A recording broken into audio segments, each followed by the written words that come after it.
बहुत ज़रूरी और महत्वपूर्ण है। और अब तो महिलाएं सिर्फ घर तक ही सीमित नहीं हैं, बिजनेस में भी अपना नाम कमा रही हैं और आगे बढ़ रही हैं। और इस बात को सार्थक रूप से मान भी रही है मोदी सरकार, और केंद्र के साथ साथ ही राज्य सरकार इसको लेकर कई नई पहल कर रही हैं, जैसा कि यशस्विनी जागरूक अभियान की भी शुरुआत की गई है, जिसमें जो महिलाएं जिस भी बिजनेस में अपना नाम कमाना चाहती हैं, परचम फैलाना चाहती हैं, उनको जानकारी दी जा रही है सरकार के द्वारा। जो भी योजनाएं उनको लाभ पहुंचाएं, जिससे वो आगे और बढ़ सकें।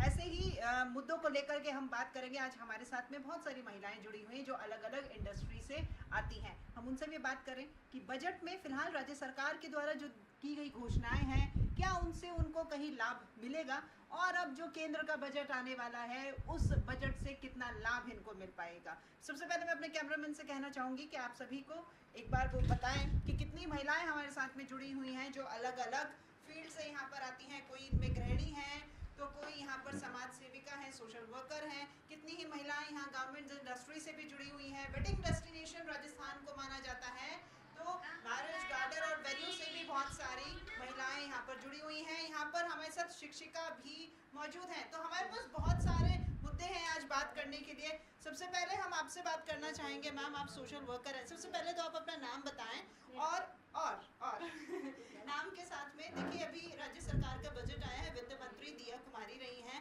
और अब केंद्र में भी बजट आने वाला है, वहाँ भी वित्त मंत्री निर्मला सीतारमण है। बीइंग वुमेन, वो भी वहाँ पर महिला है, क्या देखते हैं आप ये जो बजट अब आएगा, वो हमारे प्रोस्पेक्टस से सोच करके कुछ हमारे लाभ की बात करेंगी? नहीं, निश्चित रूप से जो बजट आएगा मैं समझती हूँ कि हमारे ही लाभ की बात होगी। यहाँ इतनी महिलाएं हैं, कोई एंटरप्रेन्योर है, कोई बुटीक से हैं, कोई शिक्षिका है, लेकिन महिलाएं जो हैं सबसे पहले गृहिणी हैं। तो गृहिणी की सबसे ज़्यादा समस्या है कि महंगाई।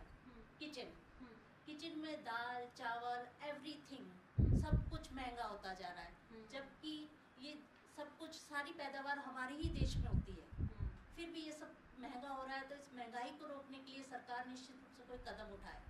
शायद अब आपका वो जो सीक्रेट मनी बैंक है, वो चावल और आटे के डब्बे के नोट भी निकल कर बाहर आ गए हैं। बिल्कुल महंगाई इस कदर बढ़ रही है कि महिलाओं को बैलेंस करना मुश्किल हो रहा अपनी गृहस्थी को। फिलहाल ये जो बजट आया है राज्य सरकार का, वित्त मंत्री दिया कुमारी ने पेश किया है, बहुत सारी योजनाएं आई हैं और आमजन काफ़ी हद तक खुश भी है। क्या लगता है आपको ये बजट कैसा है, और आने वाले बजट में जो आप चाहती हो, लगता हो इस तरह का कोई सुझाव? नहीं, मैं चाहती हूँ कि आने वाले बजट के अंदर जो पेट्रोल डीजल है वो केंद्र सरकार अपने अंडर में ले ले, जिससे हमारे राजस्थान का जैसे पेट्रोल महंगा है, हरियाणा में पेट्रोल सस्ता है, वो सब एक ही रेट में हो जाए। चलिए, ये तो बहुत पुराना मुद्दा है, कब से चला आ रहा है। विधानसभा चुनाव से पहले भी यही था कि वैट कम किया जाए, हो जाना चाहिए। हमारी पॉकेट मनी में जो लगातार नोटों की गिनती कम होती जा रही है, उसमें कहीं ना कहीं हमें इजाफा चाहिए। चलिए, आप क्या करते हैं मैम? Social worker. आप ही सोशल वर्कर हैं। क्या देखते हैं आप समाज के हिसाब से ये बजट कैसा, और ऐसी कोई चीज़ जो इसमें भागीदारी बने समाज के बेटरमेंट के लिए? नहीं, ये सब है कि महंगाई कम होनी चाहिए, हम यही चाहते हैं। चलिए, फिल्म का गाना भी है, महंगाई बैरी मार डालेगी। चलिए ठीक है, और भी हमारे साथ लोग हैं, उनके साथ में जुड़ते हैं। मैम, आप क्या करते हैं और आप क्या कहना चाहेंगे कि सरकार जो अपनी तरफ से पहल कर रही है, महिला सशक्तिकरण की बात करती है, आप ही लोगों को मजबूत करने की ये पहल है, तो क्या लगता है आपको ये पहल कितनी अच्छी है, और अगर अच्छी है तो क्या इसमें और कुछ आपकी तरफ से जो लगता है कि ये चीज़ बढ़ा दी जाए तो वाकई में सोने पे सुहागा वाला काम हो जाए? कुछ नहीं कहना मुझे। मतलब आप संतुष्ट नहीं है? नहीं, किससे? महंगाई से। महंगाई से। चलिए ठीक है, आप तो पहले ही मना कर चुकी हैं कि मैं नहीं कहूँगी। तो किचन में दाल तो आप ही को बनानी है, आपकी दाल इतनी महंगी हो रही है? बहू बनाते हैं मेरी। बहू बनाती है। तो बहू भी तो मांग करती होगी। अपना लिस्ट बना के दे देती ससुराल को, वो बनाना। अच्छा, मतलब ये ससुर बहू जाने, वो उनको खाना बनाना और उनको सामान लाना, मैं कहीं बीच में नहीं हूँ। चलिए ठीक है मैम, आप कुछ कुछ कहेंगी, क्योंकि इन्होंने तो कह दिया है कि ये मेरे हक की बात नहीं है, ये उन लोग का काम है, टेंशन तुम संभालो। आप टेंशन ले रही हैं या फिर लगता है कि सेंटर को भी ये टेंशन लेनी चाहिए, उनको भी सोचना चाहिए? हम लोग मिडिल क्लास फैमिली से हैं और मीडियम अपना बिजनेस धीरे धीरे ग्रो कर रहे हैं, लेकिन हमें बहुत सारी ऐसी प्रॉब्लम्स आती है जब बिजनेस हम कर रहे हैं। जीएसटी है, सीए का काम है, जब हम बिजनेस संभाले हम वो जीएसटी रिटर्न्स और उसके अंदर कुछ कच्चे में लेना है, कुछ पक्के में लेना है, ये पेमेंट करना है, वो पेमेंट करना है, उसमें इतनी उलझने रहती है कि पेमेंट उधर से पेमेंट आ रहा है, इधर से सीए पूछ रहा है किसका पेमेंट आया है, काई में डालूं, क्या करूं, वो इतनी ज़्यादा मुसीबत होती है कि ऐसा लगता है कि शायद सारा काम कच्चे में कर लो वो अच्छा है। जीएसटी के चक्कर में हम लोग इतने फंस जाते हैं, समझ में ही नहीं आता। पेमेंट ऑनलाइन लें, कैश लें, ऑनलाइन ज़्यादा रखते हैं तो फ्रॉड का डर लगता है। तो बहुत ये मतलब एक अपने बिजनेस में ध्यान देने से ज़्यादा हमें मतलब साफ तौर पे जीएसटी नहीं होना चाहिए। नहीं, जीएसटी हो, लेकिन या तो बिल्कुल क्लियर तरीके से हो जिसमें हमें उलझने पैदा नहीं हो। वो हमें सीए इतना उलझा के रखता है कि हम इतना पैसा सीए को देते हैं, जीएसटी का देते हैं, टैक्स देते हैं, उसके बाद फिर भी हम उन उलझनों से निकल नहीं पाते। आप मैडम सीए की छत के नीचे ही बैठी हैं। मतलब अपने बिजनेस, आधा ध्यान बिजनेस में रहता है तो आधा इन उलझनों में चला जाता है हमारा। अच्छा, आप किस बिजनेस में हैं? बुटीक है और कुर्ती मैन्युफैक्चरिंग है, होलसेल। अच्छा, तो वैसे देखी जाए तो जीएसटी जो है उससे तो काफी फायदा हो रहा है, हालांकि लोगों को इसके बारे में समझ कम है इसलिए वो परेशान है, या फिर इस तरह का कुछ आप लोग को ट्रेनिंग या कुछ बताया जाए? फायदा तो होता है हमें जीएसटी से, लेकिन जब हमसे बायर आते हैं, आधे लोग कहेंगे कच्चे में दे दो माल, हमें नहीं लेना जीएसटी में, हम उधर माल ले रहे हैं, हमें पक्के में लेना है पूरा माल। फिर कुछ पेमेंट ऑनलाइन आ रहा है, कुछ कच्चे में आ रहा है, फिर वो सीए को हिसाब दो, कुछ इधर टैक्स उधर टैक्स, उसकी फीस, उसमें हम बहुत ज़्यादा उलझ जाते हैं। मतलब मेरे तो हस्बैंड मेरे पीछे पड़े रहते हैं, ये काय का पेमेंट आया, ये किसका पेमेंट दिया, ये क्या किया। मुझे लगता है मैं अपने बिजनेस में दिमाग लगाऊं या ये पेमेंट के आने जाने में दिमाग लगाऊं। चलिए, तो मतलब कि ये जीएसटी की शुरुआत भी सेंटर से ही की गई है, तो अब जब बजट आ रहा है तो जीएसटी का जो प्रोसीजर है उसका कहीं ना कहीं सरलीकरण करना चाहिए, इजी प्रोसीजर हो। हाँ, इजी प्रोसीजर हो। चलिए, बहुत ज़्यादा टाइम सीए के पास जाके बैठो, पूरा दिन खराब जाता है, तो वो टाइम इतना खराब होता है उसमें, तो ऐसा लगता है कि सारा काम बैंक का हटा लो और अपना अलग से कच्चे में करते रहो, तो आप एक छोटे तरीके से इजी काम करते हो। हाँ, मतलब कहने की बात है जीएसटी हालांकि देश की इकोनॉमी को साउंड करने के लिए है, लेकिन अभी क्योंकि ये नई चीज़ है और इसका जो प्रोसीजर है वो थोड़ा सा लोगों को लगता है कि ये परेशान करने वाला है, टाइम ज़्यादा इसमें निकलता है, तो उसको कहीं ना कहीं इजी तरीके से बताया जाए, उसका थोड़ा सरलीकरण किया जाए। आप क्या करते हैं? बड़े जो सेटअप होंगे उनका सारा ऑनलाइन अच्छे से काम चलता है, जो छोटे सेटअप है उनके पास कुछ होता नहीं है पक्का करने के लिए, और हम जैसे लोग वो बीच में इतने बुरी तरह फंसे रहते हैं कि हम पूरा प्रॉपर तरीके से काम करें तो वो भी हम नहीं कर पाते, और हम अगर वैसे बिल्कुल इलीगल काम करना चाहें तो वो भी नहीं कर पाते। चलिए, तो अब आप लोगों को जो बीच में फंसे हुए हो वहाँ से निकाला जाए, ये दरख्वास्त है सरकार से कि भाई इनको निकालें। आप क्या करते हैं मैम? मैं हाउस वाइफ हूँ। आप हाउस वाइफ। देखिए, आप इनकी तरह मत कहिएगा कि मैं दाल में खुश हूँ, अपन को और भी चाहिए, शाही पनीर और बहुत सारी चीज़ें। क्योंकि मैं जो थोड़ा बहुत जोड़ती थी किचन में, सिलेंडर इतना महंगा है उसको लेने में, दालें वगैरह सारी लाने में, तो जो उससे थोड़ा मेरा बजट हिल गया है पूरा। सिलेंडर में तो किया है ना उज्ज्वला योजना के तहत, शुरुआत तो वहीं से हुई ना, थोड़ा बहुत जो किचन में जुड़ता था उससे मेरा थोड़ा गोल्ड आता था इकट्ठा हो गया, डिस्टर्ब हो गया है, और गोल्ड भी इतना महंगा हो गया है कि लेने से सोचना पड़ता है 4 बार कि क्या करें, ले कि नहीं ले। गोल्ड तो महंगा हो गया है, गोल्ड थोड़ा सस्ता हो जाए तो बहुत अच्छी बात हो। चलिए ठीक है। देखिए, यहाँ पर महिलाओं का काम भी जरूरी है, काम के साथ साथ में आभूषण तो बेहद जरूरी अंग है उनके जीवन का, तो इसको भी थोड़ा सा सस्ता किया जाए। चलिए ठीक है। आप भी हाउसवाइफ हैं मैम, आपका नाम बताएं, और इन्होंने ये जो कहा इससे आप सहमत हैं या फिर कोई और बात आप कहना चाहती हैं? नहीं, बस यही कहना है मुझे कि हम लोग मिडिल फैमिली से हैं, तो जितना भी महंगाई होती है वो हमारे सारा घर का बजट ऊपर नीचे हो जाता है। तो इसलिए महंगाई कुछ कम हो जाए तो मतलब एक पुरानी कहावत होती थी, दाल रोटी खाओ और प्रभु के गुण गाओ। अब गुण भी नहीं गाए जा रहे हैं और दाल भी मतलब प्रॉपर हर कोई नहीं ले पा रहा है। इस वजह से महंगाई कम हो जाए तो ज़्यादा बेटर है। हमारे घर का जो बजट है सबसे महंगी दाल हो रही है, लेवल में चलता है। चलिए, यहाँ पे बैठी महिलाओं का कहना है कि अब वो तो दाल ही सबसे ज़्यादा महंगी हो गई है और घर का बजट जो है वो पूरी तरह से गड़बड़ा गया है। चलिए चर्चा को हम आगे भी जारी रखेंगे और सभी से बात करेंगे वो क्या कहना चाह रहे हैं और बजट में ऐसी कौन कौन से नए चीज़ें हैं जिनको जोड़ा जाए जिससे इनको फ़ायदा पहुँचे, इनकी किचन को फ़ायदा पहुँचे और ख़ास तौर पर इन सभी की पॉकेट को फ़ायदा पहुँचे। तो सबसे ज़्यादा ज़रूरी कि कितना इनकी पॉकेट को फ़ायदा पहुँचे और इनकी ज्वेलरी भी समय पर इनको मिल पाए, जिसके लिए ये इंतज़ार कर रही हैं। चलो ऐसी और कुछ बातें हम आगे भी जारी रखेंगे, फिलहाल मिलते हैं ब्रेक के बाद।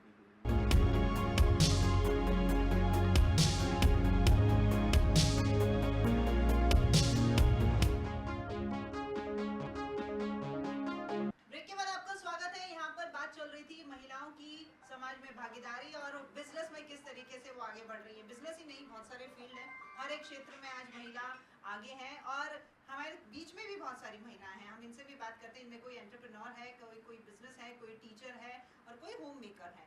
लेकिन इन सभी की अपनी अपनी समस्याएं हैं, अपनी अपनी इच्छाएं हैं। क्या सरकार उन इच्छाओं और समस्याओं के मुताबिक फैसले ले रही है? क्योंकि अब बजट आने वाला है केंद्र का 23 जुलाई को, उसी को लेकर के हम चर्चा कर रहे थे। मैम, आपका नाम जानना चाहेंगे और आप किस फील्ड से संबंधित हैं? आप बिजनेस करती हैं? नहीं, हाँ, मेरा खुद का अपना बुटीक है घर पे ही। अच्छा, आप बुटीक रन करती हैं, गारमेंट्स इंडस्ट्री से आप जुड़े हुए हैं। क्या लगता है, आप जैसा बुटीक रन कर रही हैं तो आपको किसी तरह की कोई समस्या का सामना नहीं करना पड़ रहा या फिर कोई दिक्कत है? नहीं, मुझे कोई दिक्कत नहीं है और मुझे किसी भी तरह की समस्या का आज तक सामना नहीं करना पड़ा। ठीक है। और अभी राज्य सरकार का ये जो बजट गया है वो बजट कैसा रहा? बहुत और अच्छा रहा। मैं आपको माइक दूंगी, आप तभी बोलिएगा, मैं सवाल कर लेती हूँ। राज्य सरकार का जो बजट था वो कैसा रहा? और अभी 23 तारीख को सेंटर का भी बजट आने वाला है, वो बजट में कुछ ऐसा आप सोचती हैं कि ये सुझाव जो आप देना चाहें जो उसमें जुड़ जाए तो उससे महिलाओं को फ़ायदा मिलेगा? मुझे अभी जो बजट आया उससे बिल्कुल भी शिकायत नहीं है, क्योंकि मुझे तो बहुत अच्छा लगा। उसमें कोई परेशानी नहीं है। आज हमको क्या परेशान हुई है, हमको बढ़िया रह रहे हैं, खा रहे हैं, पी रहे हैं। हम ज़बरदस्ती सरकार की बुराई क्यों करें? जिस देश में हम रह रहे हैं, जिस सरकार के साथ हम रह रहे हैं, हम उसकी बुराई क्यों करें? क्यों मुद्दा उठाएं? ये कौन सी बात हुई बताओ? आज बताओ किसी के क्या कमी हो रही है? कोई कमी नहीं हो रही। मैं इतने सालों 15 साल से बुटीक चला रही हूँ। मैं घर में भी रह रही हूँ, पहले हाउसवाइफ थी, कभी आटे दाल की कमी नहीं हुई, ना मुझे सिलेंडर महंगा लगा ना कोई। अब वो सरकार ने अगर सिलेंडर महंगा करा है तो तनख्वाह भी तो बढ़ाई है। आज गवर्नमेंट ऑफलाइन है, वो एम्प्लॉय की देखो आप कितनी सैलरी हो गई है। पहले कितने से मिलते थे? मुश्किल से 15,000 20,000। थर्ड ग्रेड वाले टीचर को आज कितना मिलता था पहले, कितना कम, और आज उसकी सैलरी देखो। तो सरकार पैसे भी तो बढ़ा रही है, ऐसे थोड़ा खाली महंगाई बढ़ा रही है। आप लोग ये नहीं देख रहे कि सरकार ने कितनी सैलरी कर दी है।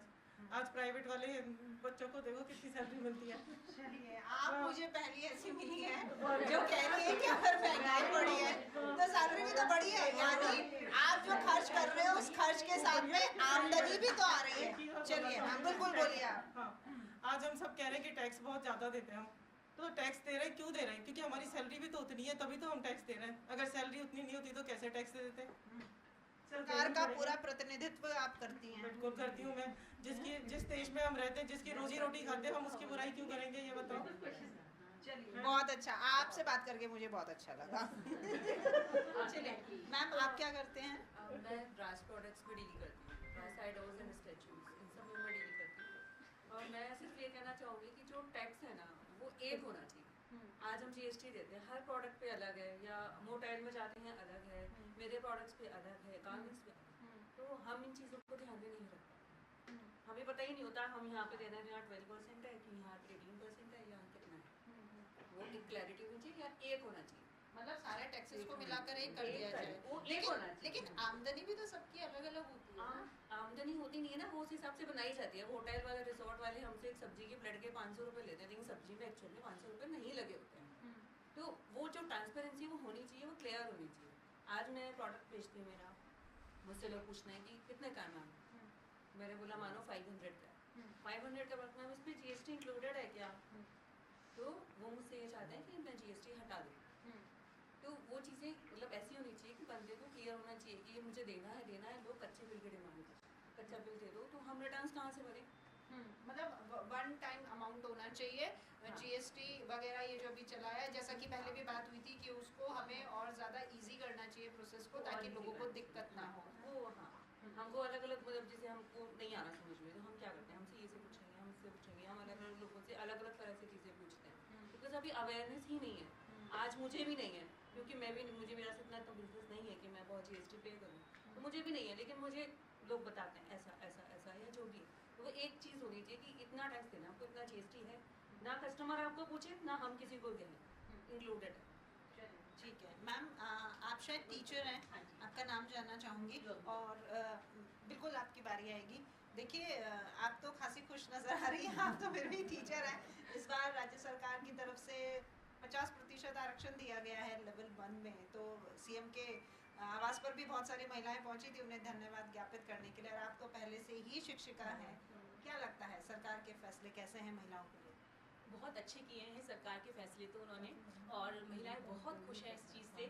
लेकिन मैं ये भी चाहती हूँ कि ऐसा ना हो कि जो पुरुष वर्ग है वो उससे अलग हो जाए। एक्चुअली में महिलाओं को आगे बढ़ाओ, पर ऐसा भी नहीं कि पुरुष वर्ग को कुछ बहुत ज़्यादा हर सब चीज़ से वंचित रह जाए वो। जैसे अभी मैं एक बार गई थी तो बस में एक कलेक्टर लेडी थी, वो देखकर तो बहुत खुशी हुई, लेकिन फिर उसको ये भी लगा मुझे कि यदि इस जगह यदि कोई जेंट्स होता तो उसमें क्या होता कि उनका घर, एक जेंट्स तो बेरोजगार हो गया ना उसकी जगह। आई थिंक दैट बढ़ाओ आगे, लेकिन हर चीज़ में थोड़ा थोड़ा इतना भी कॉपरेट मत करो कि महिलाएं बहुत ज़्यादा आगे और जेंट्स को कुछ काम ही ना मिले। नहीं नहीं, ऐसा तो नहीं है, पढ़ाई तो महिलाएं भी कर रही हैं, पढ़ाई पुरुष भी कर रहे हैं, लेकिन पहले हमारे समाज में नहीं, योग्यता सबकी बराबर होगी तभी तो वो आवेदन कर पाएगा। लेकिन पढ़ाई भी तो पुरुष और चाहे महिला बराबर कर रहे हैं, वो उनकी योग्यता पे, वो अगर उसको एग्जाम को क्रैक करेंगे तभी तो मिलेंगे। लेकिन ये वरीयता इसलिए बढ़ाई गई है कि महिलाओं को इसको लेकर प्रोत्साहन मिले। महिलाएं जो बहुत पढ़ती हैं, कई बार कोई भाग्य के कारण, कोई परिवार की आर्थिक स्थिति के कारण, लेकिन अगर उनको लगता है कि आरक्षण बढ़ गया है तो उनका मनोबल बढ़ेगा, वो और ज़्यादा तैयारी करेंगी। ये ऐसा नहीं है? अब देखो, अब समाज का जो स्ट्रक्चर है पहले से काफ़ी चेंज हो गया है, महिला बहुत आगे बढ़ गई हैं। लेकिन जब रिजर्वेशन देना था जब तो दे ही दिया, लेकिन अभी भी दिया जा रहा है, तो अच्छी बात है लेडीज़ों के लिए तो। लेकिन फिर भी अब थोड़ा सा आगे इस बात का ध्यान रखना पड़ेगा कि केवल योग्यता को मेन रखा जाए, मतलब चाहे जेंट्स हों चाहे लेडीज़ हों, दोनों को जो योग्यता में अच्छा करें वो उसको मिले। आप में यहाँ पे कोई बैंकिंग सेक्टर से जुड़ा हुआ नहीं है? नहीं तो एक जो अभी आपने बोला है कि समाज बहुत बदल चुका है, नहीं बहुत नहीं, मैं आज बैंक नहीं में जाती हूँ एक तो आधे से ज़्यादा एम्प्लॉय जो है मुझे लेडीज़ ही दिखाई पड़ती है। बिल्कुल वहाँ पे होंगी बहुत लेडीज, अच्छा लगता है लेकिन मुझे। सुनिए सुनिए, होंगी लेडीज, लेकिन एक सवाल मेरा है कि कोई भी महिला अगर कोई बिजनेस करना चाहती है, बिजनेस करने के लिए लोन के लिए और उसके लिए वो अप्लाई करती है, जब वहाँ पे जाती है तो ऐसा क्यों बोला जाता है ऑफ द रिकॉर्ड? वहाँ पर जो मैनेजर होते हैं वो ऐसा क्यों बोलते हैं कि श्योरिटी के लिए आप अपने हस्बैंड को या अपने भाई को या परिवार में से किसी पुरुष को लेकर आए? क्यों? क्या उन्हें भरोसा नहीं है महिलाओं पे? फिर कहाँ बदला समाज?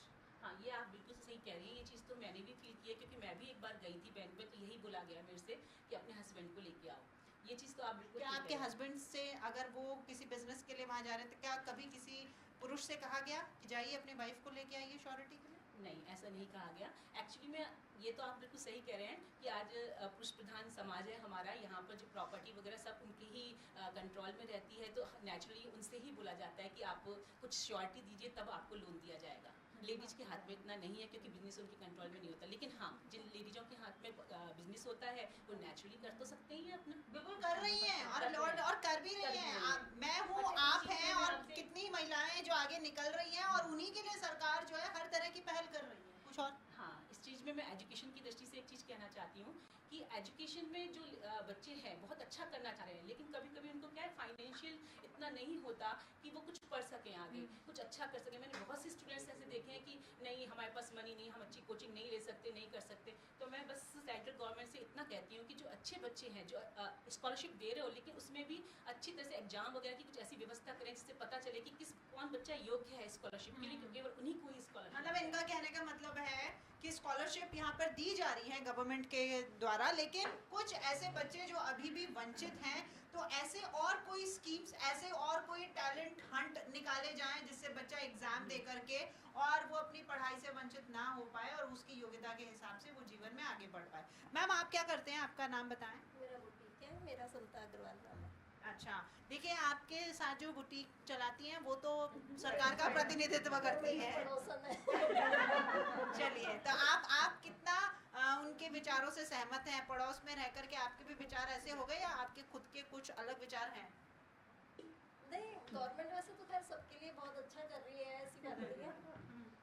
लेकिन जीएसटी का तो थोड़ा सा सबके लिए प्रॉब्लम है, क्योंकि है ना रिटर्न्स भरने में भी बहुत दिक्कत आती है कि है ना क्या दिखाना है क्या नहीं दिखाना है। ये सब चीज़ें थोड़ा जीएसटी को थोड़ा इजी वे में लेना चाहिए। इतना अच्छा इन्होंने वाक्य यूज किया है कि जब हम रिटर्न्स भरते हैं तो उसमें क्या दिखाना है और क्या नहीं दिखाना है, ये हमारे लिए थोड़ा सा प्रॉब्लमेटिक हो जाता है। आप बहुत सच्ची है मैडम, बहुत सही बात कही है आपने। आप मैम क्या करते हैं? मैं हाउसवाइफ हूँ। अच्छा, आपको आपका बजट कहीं गड़बड़ा रहा है या फिर कोई और समस्या जो आप बताना चाहते हैं? बजट तो ये है कि देखिए पहले से एजुकेशन बहुत महंगी हुई है, बहुत ज़्यादा महंगी हुई है बच्चों के लिए। मतलब आज है ना अपन बच्चों को अगर अच्छे इंस्टीट्यूट में डालते हैं तो उसमें ऑब्वियसली बात है लाख रुपए, 1.25 लाख रुपए, मतलब लाख, 1.5 लाख, 2 लाख रुपए वो लोग फीस के ले लेते हैं आराम से। गवर्नमेंट से मुझे ये है एक एजुकेशन लोन को थोड़ा सा वो कम करें, जो आज 8.5-9% तक जाते हैं, उसका अगर हो सके तो वो थोड़ा सा कम करें, जिससे बच्चों को थोड़ा सा अच्छा फ़ायदा हो। वो कहीं पे भी हायर स्टडी के लिए जाते हैं तो ऑब्वियसली बात है आज एक नॉर्मल एवरेज पेरेंट नहीं ले पाता, इतना पेमेंट नहीं कर पाता, तो उनको ऑब्वियसली बात है कि लोन लेना ही पड़ेगा। तो इसलिए थोड़ा सा ये है कि एजुकेशन लोन में थोड़ा सा और देके उसको थोड़ा सा है ना कम करें बस। चलो, शिक्षा के क्षेत्र में भी कई सारे ऐसे बदलाव जो कि बहुत ज़रूरी हैं। अभी भी ऐसी बहुत सारी मध्यम वर्गीय परिवार है जो कि बच्चों की पढ़ाई का खर्चा उठा तो रहे हैं, लेकिन कैसे उठा रहे हैं ये वो परिवार वाले ही जानते हैं। मैम, आप क्या कहना चाहेंगे? डॉक्टर गुप्ता है और मैं ये कहना चाहती हूँ कि सबसे बड़ा मुद्दा तो महंगाई का ही है। और उसके अलावा जैसे हमने एजुकेशन की बात करी तो एजुकेशन में ये हो रहा है कि शिक्षा सबको मिल रही है। बात वही है कि जो प्राइवेट सेक्टर है वो इतना ज़्यादा, स्कूल और कॉलेजेस इतने ज़्यादा महंगे हो गए हैं कि कई लायक बच्चे सिर्फ इसी वजह से आगे नहीं बढ़ पा रहे कि वो मतलब उसको पे नहीं कर पा रहे या फीस को। और दूसरी बात है कि एक है कि गरीब, मतलब हम कहते हैं कि साहब है ना फ्री, आप बिजली फ्री दे रहे हैं, पानी फ्री दे रहे हैं, पर वो सही लोगों तक पहुँचे। आज ऐसे है कि कई लोग बहुत सक्षम हैं, उन्हें कोई ज़रूरत नहीं है सब्सिडी की या किसी तरह के फ्री उसका, और उसका वो लोग है ना फ़ायदा उठा रहे हैं, और जो उसके लिए ज़रूरतमंद है वहाँ तक तो वो चीज़ पहुँच ही नहीं रही है। तो एक तो गवर्नमेंट को इसको तय करना चाहिए, इसका एक पैमाना बनाना चाहिए कि सही आदमी तक वो सही चीज़ पहुँचे, क्योंकि कई लोग बहुत सक्षम होने के बावजूद उसका फ़ायदा उठा रहे हैं और अशिक्षा के चक्कर में बहुत सारे लोग जिनको ज़रूरत है वो उसका फ़ायदा नहीं ले पा रहे हैं। एक है कि आप साफ सफाई का, जैसे इस मोदी गवर्नमेंट के आने के बाद में बहुत ज़्यादा अभियान का जो चल रहा है वो बहुत ज़रूरी था। नहीं तो हर गली के मोड़ पे या जहाँ से भी कॉलोनी शुरू होती थी वहाँ बड़े बड़े कचरे के ढेर लगे रहते थे, उससे हमें बहुत हद तक निजात मिल गई है। बिल्कुल, ये एक बहुत अच्छी बात है कि ये जो पहल की गई है स्वच्छ भारत अभियान की, जिससे ये संतुष्ट भी हैं, लेकिन इनका ये भी कहना है कि गवर्नमेंट की तरफ से जितने भी योजनाएं, जो स्कीम्स हैं, जो लोगों की सहूलियत के लिए फ्री स्कीम्स निकाली गई हैं, वो स्कीम्स का जो लाभ है उन महिलाओं तक या उन लोगों तक, ज़रूरतमंदों तक नहीं पहुंच पा रहा है। शायद इसका कारण ये भी हो सकता है कि सरकार को इस पर ज़्यादा ध्यान देने की आवश्यकता है कि स्कीम्स उन्हीं के अंतर्गत करने वाले जो प्रशासनिक अधिकारी हैं, क्या कहीं कोई कमी प्रशासनिक स्तर पर भी रह रही है कि अपनों को ही लाभ पहुंचाया जा रहा है और आम जन तक ये लाभ पहुंच ही नहीं पा रहा है? तो थोड़ा सा इस पर भी ध्यान देने की आवश्यकता है। इस तरह की योजना हमें बनानी चाहिए। मैम, आपका नाम और आप प्लीज, मैंने सबसे बात करी है, मुझे किसी ने नहीं कहा कि मुझे केंद्र से क्या चाहिए, आप तो कुछ मांग ही दीजिए। मैं हम लोग रिसोर्ट है हमारा, मैरिज गार्डन है। अरे ये तो मैरिज गार्डन है आपका, तो वेडिंग डेस्टिनेशन है राजस्थान। तो आपकी जो आय होती है, हाँ बिल्कुल, आपकी जो राय है वेडिंग डेस्टिनेशन को लेकर के भी कि बाहर के जो टूरिस्ट हैं वो ज़्यादा से ज़्यादा राजस्थान तो आ ही रहे हैं, लेकिन किस तरीके से अभी राजस्थान सरकार भी इस और ध्यान दे रही है, इस बार बजट में घोषणा भी करी है, आपको पता है? सॉरी, चलिए कोई नहीं, आप पता कीजिएगा और इससे जुड़िएगा। तो ये वो महिलाएं जो अलग अलग क्षेत्र से आती हैं और इन सबका कहना है कि कितनी ही ऐसी चीज़ें हैं जिनमें अभी भी बदलाव की आवश्यकता है। सुझाव इन्होंने अपने अपने दिए हैं, जैसे जीएसटी का सरलीकरण करना हो, एजुकेशन को लेकर के थोड़े से राहत होनी चाहिए ताकि इनकी जेब पर जो भार पड़ रहा है वो भार कहीं ना कहीं कम हो। और कुछ ऐसी स्कीम्स भी हैं जिसको लेकर के आम जन खुश है, जैसे मोदी द्वारा चलाया गया स्वच्छ भारत अभियान। और अब देखने वाली बात यह है कि राज्य सरकार के बजट से तो ये खासी खुश हैं, लेकिन अब केंद्र इनके लिए क्या नई सौगातें लेकर के आता है, उसको लेकर के हर किसी के आंखों में जो ख्वाब हैं क्या वो पूरे होंगे कि नहीं होंगे, ये समय आने पर ही पता चलेगा। सहयोगी मोहन के साथ मैं रांची सिंह, समाचार।